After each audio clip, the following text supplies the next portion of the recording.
Is there any movies or TV shows that I've watched this September that's worth recommending to you guys? Let's find out!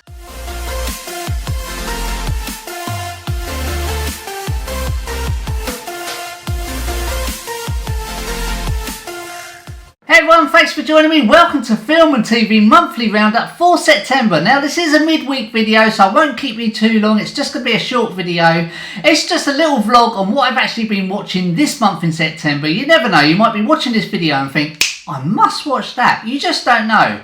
Normally I've been averaging roughly around about 14 movies and the odd TV series. This month I actually thought I did quite bad. But when I was putting it all in the iPad, I actually watched 13 movies and a lot more TV series as well. And definitely a couple on Netflix that you guys will want to watch. Please press that subscribe button for more videos if you can. It'd be absolutely fantastic to have you on board. And as always, please feel free to get involved in the comments down below as well. What have you guys been watching this month in September? Put in them comments so everyone else can see. You never know, they might look through your comments and think, yes, I must watch that. Okay, so let's rewind all the way back to the beginning of September. Now, at the beginning of September, we watched quite a lot of Arnold Schwarzenegger movies, and that's because I did an Arnold Schwarzenegger special a few weeks ago. I know a lot of you guys have watched that already. Thank you so much for watching. I really needed to catch up on some of his movies, so we did watch a few of his movies. I actually drove the family quite nuts with them. So I'm just going to go through these quickly. Saturday we do have a Blu-ray and 4K pickup video, so I will go more into detail in some of these. So first up is The Running Man from 1987. We watched this. This is in Steelbook. Another great movie from 1987. Predator. This is in 4K. This is an import from 1993, another Arnie movie, Last Action Hero, and that magical cinema ticket. I would love a magical cinema ticket, just to go in any movie you would like. That would be. What would you actually go into? Put in comments down below, what movie would you like to be in if you had that magical cinema ticket? It'd be great to have a look. So that's Last Action Hero from 1993. Next up was a movie from 2020, Deep Blue Sea 3. I could only get this on DVD. I did like the way they mentioned climate change quite a bit in this movie, because it is very important in life, climate change. This is about a marine biologist and her team that are being attacked by 3 bull sharks. Quite a good film, not as good as Deep Blue Sea, the original Deep Blue Sea. Deep Blue Sea 2 I didn't really like. This one was okay. It was just okay. It wasn't great, it wasn't rubbish. Next up, let's have a look. I do have my iPad in front of me, so I will be looking down to, because I can't remember everything I actually watched, and put it all in order for you guys as well, so I will be looking down. Oh no. Why did I watch this? You're gonna slate me for this. This is a comedy movie from 2002. Bend It Like Beckham. Why? It was on TV. It was in the background. I started to watch the first 3 minutes of it, and I actually got quite hooked on it. So that's Bend It Like Beckham. That's what we watched next, or I watched personally. They didn't watch it. I watched it. Next up, we watched another movie from 2020, Fantasy Island. It's about a group of people who win a competition to go on this island where their greatest fantasies can come true. This was actually a very good movie, and it had a twist as well. It's better than expected. So that's Fantasy Island. So definitely worth the watch, Fantasy Island. Next up is a movie on Netflix which I can highly recommend. We thought it was a really good film. It's called I See You from 2019. It was directed by Adam Randall and it stars Helen Hunt. Now, who's heard of the word frogging? I've never heard of frogging before. A story is about 2 people that hide away in an occupied house, like in the attic or in the loft. Now, these people that live there don't even know they're there. And the people that are hiding away are not meant to mess with the family, but one of them actually gets carried away and starts messing with the family. A really good twist, quite scary as well, because you just don't know. These people that live there don't know that there's other people living in their loft and attic and stuff like that. All I can say to you guys is make sure you check your lofts, attics and garages, because you just never know. Honestly, how this is done is quite scary. Now, if you remember, 9-year-old Michael King went missing just... Authorities are now telling parents of young children to keep them close at all times. There's something up here! You're gonna find him.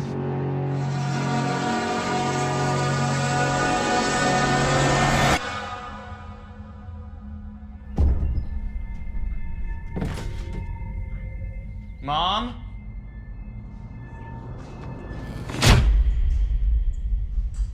Connor? Moving on, what did we watch? Okay, a movie from 1986, a classic called Platoon about the Vietnam War. It stars Willem Dafoe, Charlie Sheen, Tom Berenger, and a very young Johnny Depp. And like I say, that's about the Vietnam War. A really good movie. Had to watch that. That was actually on TV, so we recorded it and watched that one. Next up, another classic from 1988, Maniac Cop. If you haven't seen this, it's definitely worth the watch. It's probably a bit dated now, if I'm honest, but still a classic in my eyes. I have seen this probably about 3 or 4 times. It is the best out of all of them. And that's Maniac Cop from 1988.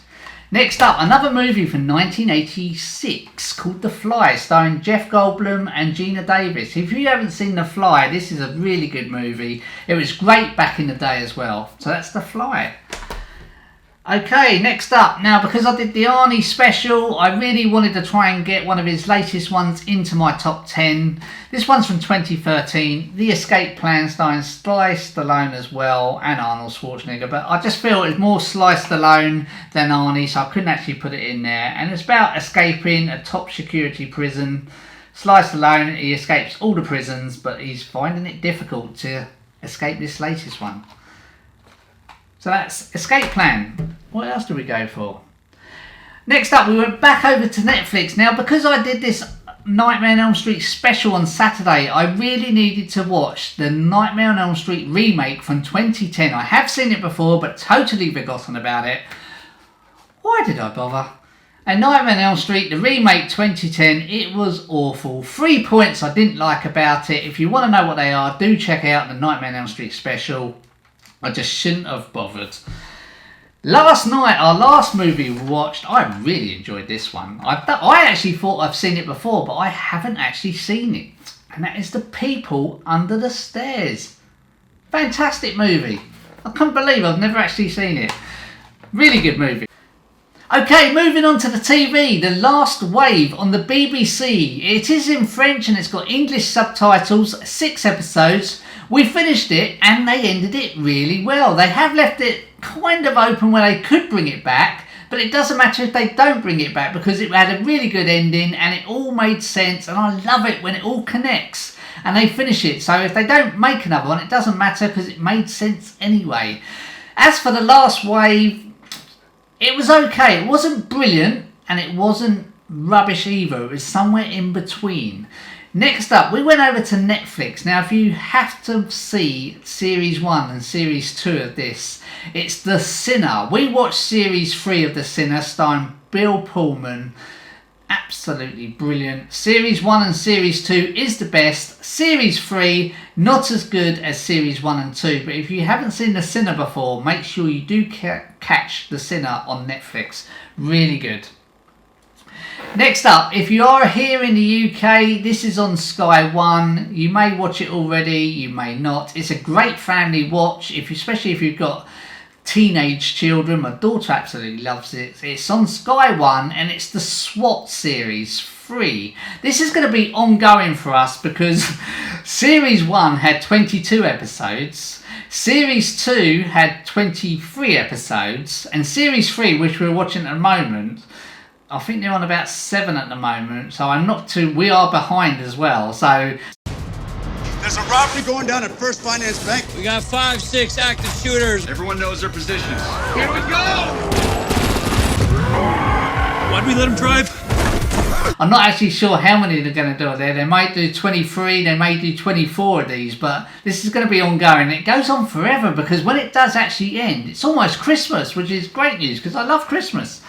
Next up, here another one here. If you're here in the UK, it's another one on ITV. It's the ITV series, 3 episodes of Des. starring the wonderful David Tennant. David Tennant is a great actor. He was a fantastic Doctor Who, and he just goes from strength to strength in every role he plays. He plays Dennis Nielsen, a serial killer. Now, honestly, you should see the likeness of David Tennant and Dennis Nielsen, the serial killer. Honestly, you would not believe it. They have made David Tennant look exactly like him. I'm not going to go too much into it because it is 3 episodes. I don't want to spoil it for anyone who hasn't seen it here in the UK, and also it is based on true events as well, so I don't want to bring up too much details, but a very good, very worth the watch. If you haven't seen on ITV Des, make sure you do watch that one. Now, I think this is worth a mention. Britain's Got Talent. We watch it, we're hooked on it every single year. Normally, when they get to live finals, it's on for 5 nights, all week, basically, live every night. Obviously, they can't do it this year because of everything that's going on with coronavirus and stuff and the social distancing. I just feel so sorry for the acts because they really do need a crowd there. And also, some of the acts, they're not even allowed in the studio because there may be so many of them. And this is their dream to sort of, I don't know, it's their dream. They've been wanting to do this for ages. And obviously, because of the stuff that's come in and obviously the world's changed now, I just really do feel sorry for them. I just think it's worth mentioning BGT because we do like it. And at the moment, I don't like it because, like I say, it used to be on live every night for 1 week, and now it's on every Saturday, which I'm not happy about. It's not the same. Only one person goes through, and you can phone up, and then you're not even knowing what person goes through until obviously the live finals. So they're just going to keep you waiting. But obviously, you know, at least it's there, and you know, you just need cheering up, don't you, at this sort of time. So at least it's there for the fans, but I'm not convinced. Guys, thank you so much for watching. Really do appreciate you joining me. Please do feel free to put in them comments down below, please. What have you been watching this September? Please do put in there so people can check it out. They might look at your comment and think, you know, I'm going to give that a watch. And also, I like reading them and checking them out as well. So make sure you do put in them comments, please. It'd be absolutely fantastic. Saturday, we have a Blu-ray and 4K pickup video. I haven't actually done one of these for a few months, so I've got quite a lot to get through. And we will be finishing on quite a nice set too. And following Saturday, we have a review of the new Adam Sandler film on Netflix. I'm not going to tell you what that is just yet, but we had the review of that coming the following Saturday. If you like this video, please do give it a like. Also, don't forget to share and subscribe if you can. You've been watching Carl on the channel Carlinio9. Thank you so much for joining me again, guys. I will see you guys Saturday for the Blu-ray and 4K pickup. Take care. See you Saturday.